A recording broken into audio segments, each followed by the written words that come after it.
Not enough nonsense in your life? Need a little more? Well, get ready, because these two have it in spades. Loose talk. What are you talking about? Nonsense. Even looser opinions. Please explain. And you're along for the ride. Everybody strap in! This is The Burble with Benny and Az.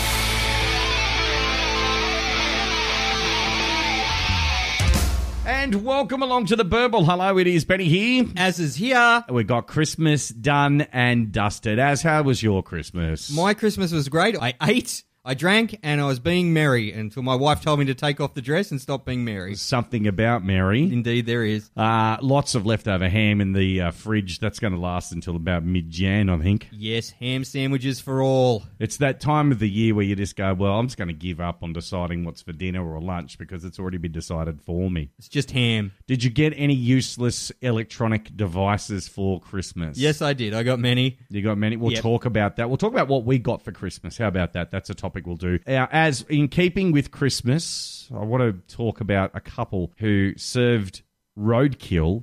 Their Christmas dinner was made entirely of roadkill from Torquay, Devon in England. They served that up for Christmas dinner. Shopping at Aldi, were they? You shop at Aldi. What are you talking about? Yeah, but they don't have horse meat Aldi in Australia. Oh, right. We're not the horse meat Aldi there. Topical. We are very sorry. It is the season, Christmas, where you do, men especially, get their smalls drawer replenished. Undies, socks, all that kind of thing. Hankies. Yeah, and in just in time, too, because we've got a story about a man who's, been rather ill after sniffing his own socks. So, right, okay. Yeah, so luckily, hopefully he got more clean socks and undies for Christmas as well. Also, coming up, look, Az, I found this thing as online, and you know how we're going on about the PC thing a bit too much in terms of, can we say this anymore? Can we not say this anymore? Yes. I have a story here that I've discovered. It's a couple of years old, actually, but I want to play some audio and get your reaction to this audio itself in regards to this girl who was drowning. That is all on the way as well. Plus, every other little thing that we can find, we'll slice it up, put it in a Tupperware container, and we'll keep it. We'll use all the ham we can get off the bone coming up on The Burble. This is The Burble with Benny and Az. How was your Christmas dinner, Az? Do you do a big lunch, or is it the dinner at night? No, lunch. It's definitely the lunch, so then you can sit on the lounge and slowly undo the buttons. As we are right now here in the podcast studio. Yeah. Exactly right. What did you have? What was there? We had a turkey. Oh, you do? You see, I've never done turkey for Christmas. Okay, we do it all the time. My dad loves it. Yeah. Yeah, he did a turkey, and I... How did he do it? In the oven? Or? Nah, in a Weber. In the Weber? Yeah, in the barbecue out the back. It's way too hot to have the oven on. Yeah. And I did some lamb and some pork as well. Lamb and pork. So, what, on the spit? Or? Yes, I did rotisserie that. Yeah, lots of veggies. Yeah, heaps of veg. We had some cranberry sauce and some nice homemade plum pud for dessert. Right, I don't do desserts. No? No, I just look at it and I go, there's far too... The stuff that's in that sits in the pantry for a year. That's the only time you use it. Full of your sultanas, your raisins. That's why they're all preserved. So you can just go to the cupboard 3 years later and go, oh, I've got some mixed peel. I might make a pudding. Mixed peel? Yes. We do a chook. We don't do a turkey. Right. Chicken's easy to do. Just hang it in. Yeah, done. well, turkey's just a big chook, it realistically. We do pickled pork, though. Yeah, see, now that's something I've never had. You've never had pickled pork? No, I haven't. Pickled pork is sensational for Christmas. And also, of course, the ham. That's his one job every year, because I don't want to do it. I just want to have a drink. And we give him the job of doing the ham and cutting that up. Plus, acting like a ham sandwich? Yeah, well, it really depends. Now, he couldn't have been more happier with his presents he got this year. Right. What'd you get him? Well, he loves dragons stuff. Right, okay. So we got him a Dragons beanie. We got him a Dragons Hawaiian shirt. All the teams in the NRL have got Hawaiian shirts. And I got one for him. So whether or not he wears it down the club and with his cronies is soon to be seen. A whole bunch of we got him those big novelty gorilla masks that you can get from like the shops? Yes. Well, anyway, we got a chimpanzee one for him. I'll have to show you the photo. Christmas Day was great. It was nice and sunny. However, though, a handyman has revealed that he and his girlfriend, they served a Christmas dinner made entirely from roadkill after a year of scouring the roads for dead animals.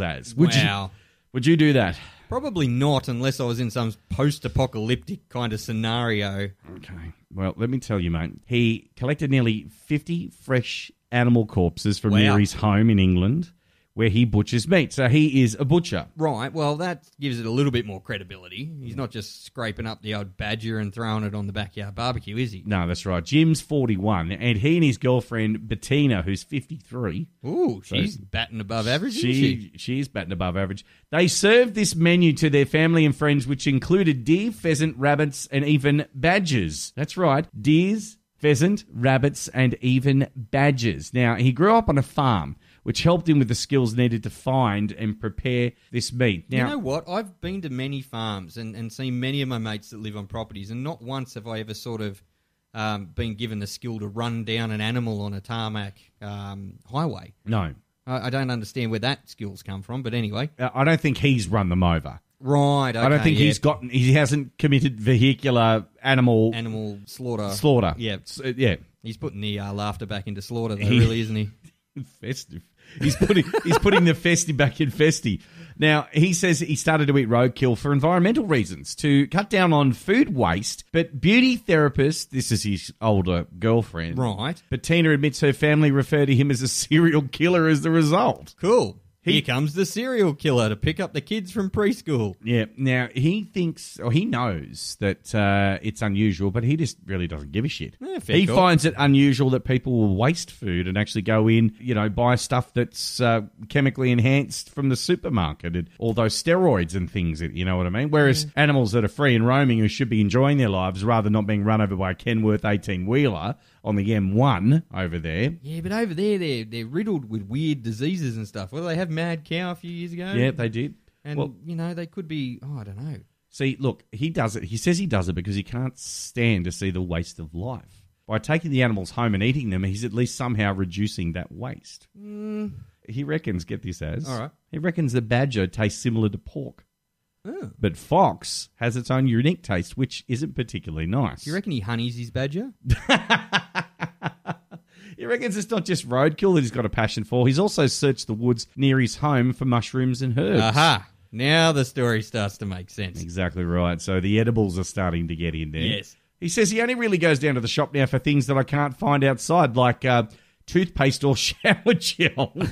He's taken all these photos of all these meats that he's prepared using nearly every part of the animal, trading some of it with other people for food and products that he can't forage for. He makes his own sausages. He works at an abattoir. He does his own venison Scotch eggs. The girlfriend, when we say she's 54, she's not a bad-looking chick. No, she's all right. She's a beauty therapist. Well, all that wild meat is fairly lean. Yeah, well, that's true. Now, he says he's fairly rural, and he was 5 years old when he killed his first rabbit, and that was the sort of thing we did. It was sort of in his blood to have a bloodlust. Right. Did he, rip its heart out and smear the blood under Probably his just eyes? Shot it, maybe, on his property. Yeah, just maybe. Probably shot it. But he's collected 50 roadkill deer alone this year. 50. Pheasants, deer, all that kind of stuff. Some that's just been struck. Now, here are his top tips, Ad. These are the top tips for sourcing safe. Let me get the notepad out, because I think I need these. Get your pencils ready. Commence. So, the top tips for sourcing safe roadkill. 1, sniff the carcass. If it gives off a pungent odour, then it's more than likely the meat has begun to rot, in which case it should not be used. Check the animal's eyes. If they're clouded, then it's likely it's had an infection or a disease. It's still edible, but you must make sure that you cook it thoroughly. I knew a girl like that once. See if there's any fleas in the fur. It's a good sign if they are, because it still means that the meat is fresh and the body is warm. And they add a little crunch to the final product. Fleas? Yeah. Ew. And make sure that the gut has not been punctured, which could result in digestive fluids and excrement spoiling the meat. You can do this by filling the rib cage of the animal and checking to see if any bones have been broken that might pierce the gut. So, remember these top tips. Firstly, sniff the carcass. You go give it the sniff test. Check it in its eyes. Make sure it is dead before you decide. Gaze longingly into its eyes. Exactly right. See if there's any fleas in the fur. And then the last one, make sure the gut hasn't been punctured. By then, are there any rules in Australia that says that you can't actually pick up a dead kangaroo and go, I'm taking this home for the dogs or me? Well, probably not. I mean, there are rules in the UK where he's from. If they were killed on, like, Crown land, they belong to the Queen. He's actually poaching. He's committing a crime. Well, he didn't mention poaching. He said he fried some of it. It didn't... But Not that sort of poaching. I mean, obviously, I'd have to give it the sniff test, I guess. you would have to give it the sniff test. I mean, I've eaten some rando Australian wildlife when it's been prepared correctly in certain, cultural days and festivals I've been to. But they didn't just rip down to the M4 and pick up the closest kangaroo, did they? No, they actually went out with some of the native Australians who know how to catch them and cook them and stuff, and they brought them back. And yes. That, to me, is a little bit better. Yeah. I don't know, but like... What if all the animals are scared off by an earthquake or something? The only thing he's like run into is a magpie or an echidna. Echidna tastes like shit. How do you know? I've had echidna. You've had echidna? Yeah. Well, I meant to say porcupine. They have porcupines. All right, porcupines. Well, they're cute. You wouldn't want to eat a cute thing. You wouldn't want to eat a cute thing. Unless it's a lamb, then they're tasty. This is The Burble with Benny and Az. Why is it always China that comes up with these stories? If the next thing's out of your mouth, emergency room. Yeah, well, he went to the emergency room, but yeah, anyway. Chinese man has ended up in hospital with a severe fungal infection in his lungs caused by sniffing his own socks. And because it's Christmas, we'll just pretend they're Christmas stockings. Yeah, that's right. It's always an unnamed man. Well, it'd have to be an unnamed man from China because we can't pronounce it. He would take a whiff every day at the end of work. Now, as he was changing into more comfortable clothing, he would take it off his smelly socks and inhale the odour. Now, I'm going to stop there. That's something that, I don't regularly sniff the sock, but, if I've worn it before and I just need to quickly wear the sock again. Yeah, exactly. 5 a.m. in the morning, you're late for work, you got clothes all over the floor. You give it the sniff test, don't you? You give it the sniff test. You just need to see if that... But you don't sort of come home from work and kick off your socks, put some Michael Bolton on the CD player, relax into your favourite lounge chair and revealingly and sensuously peel off a sock and... Take a hit of it. Take a hit. It's not like you're spraying aerosols into it and then quickly huffing it. Well, no. Well, anyway, he's caught this infection and he has basically got a fungus that developed on his footwear from his smelly feet. It's now gone to his lungs where he's breathed in the spores. Wow. Now, they confirmed it was caused by his frequent sniffing of his own socks. Now, as people with a foot fetish have been known, they've known about this, although fascination with socks is less well known. Oh, yeah. But a 21-year-old girl in America revealed that she had attracted a sock daddy who was prepared to pay large sums for her sweaty socks. Wow. Now, this is a plot line that happens in Orange is the New Black with women's panties. Yes, it is. But that's more, well, I wouldn't say socially acceptable, but I mean, it's out there because of Japan, really, isn't it? You can buy the panties in the vending machine or buy the crate. Can you? Yeah, didn't you know about the panty vending machine? They're used? Yeah. In a vending machine? Yeah. And you get a little photo of the girl that they came off. No. Yeah. No. Yeah, it's a thing. No, it's not. It can't be. It's a thing. Get on the Burble supercomputer. I'm going to do that in a moment. All right. That's not... And while you're there, actually, since we're talking about foot fetishes, let's get you to look up the foot gina. I'll type now. Hang on. Are you serious about this? Oh, yeah. Okay. Yeah. All right. This is going to be a live entertain reaction. the crowd while I'm doing this. Have you ever seen those kids react video? We're about to get a Benny reacts video. Right. Now, I've got one to give to Urban Foot Gina. No. Go to images. Images. Good thing this is... What has been seen cannot be unseen. You should see his face right now. It's absolute gold. What the actual... What I've done, I've socked it to him with the foot gina. Are you kidding me? No, I'm really not. All right, people, let me... Hang on, what is that? No, that looks more like that's come off rotten.com, not Pornhub. What the why? So, what Benny's looking at right now, let me lay it down for you, is basically a big latex foot that's cut off at the ankle, but where the ankle or the leg bone should go into is basically a fleshlight. And it's called the foot gina. And they come in various colours, shapes and sizes for Hang on, it says here it's called the vajankle. The vajankle? That's even better. It's not. Does it come in the version after you've just got off a transatlantic flight called the vacankle? It's called the vajankle. The vajankle. Yep.